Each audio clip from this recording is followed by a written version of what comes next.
Therefore, since we are surrounded by so great a cloud of witnesses, let us also lay aside every weight and sin which clings so closely, and let us run with endurance the race that is set before us, looking to Jesus, the founder and perfecter of our faith, who for the joy that was set before him endured the cross, despising the shame, and is seated at the right hand of the throne of God.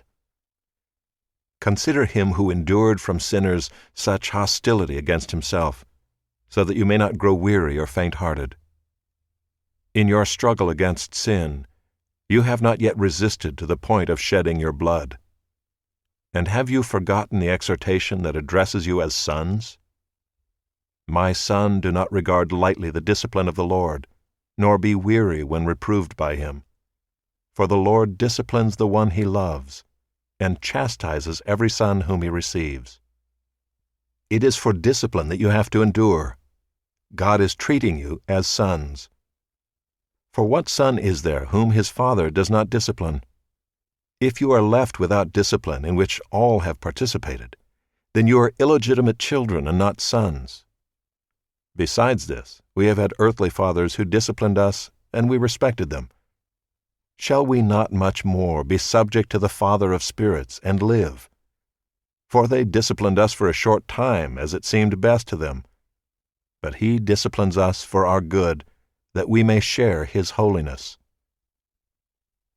For the moment all discipline seems painful rather than pleasant, but later it yields the peaceful fruit of righteousness to those who have been trained by it.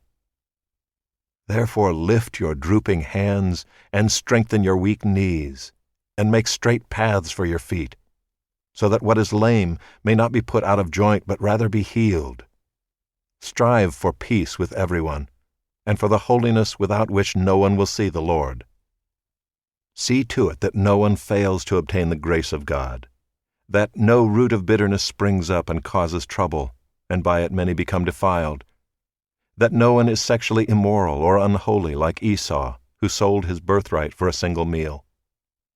For you know that afterward, when he desired to inherit the blessing, he was rejected, for he found no chance to repent, though he sought it with tears.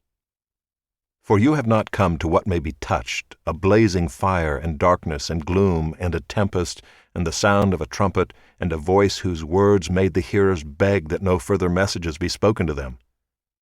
For they could not endure the order that was given. If even a beast touches the mountain, it shall be stoned. Indeed, so terrifying was the sight that Moses said, I tremble with fear. But you have come to Mount Zion and to the city of the living God, the heavenly Jerusalem, and to innumerable angels and festal gathering, and to the assembly of the firstborn who are enrolled in heaven, and to God the judge of all, and to the spirits of the righteous made perfect, and to Jesus, the mediator of a new covenant, and to the sprinkled blood that speaks a better word than the blood of Abel.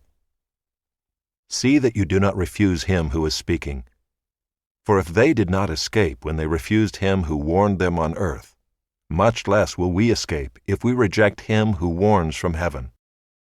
At that time his voice shook the earth, but now he has promised, Yet once more I will shake not only the earth, but also the heavens. This phrase, yet once more, indicates the removal of things that are shaken, that is, things that have been made, in order that the things that cannot be shaken may remain. Therefore let us be grateful for receiving a kingdom that cannot be shaken, and thus let us offer to God acceptable worship with reverence and awe, for our God is a consuming fire.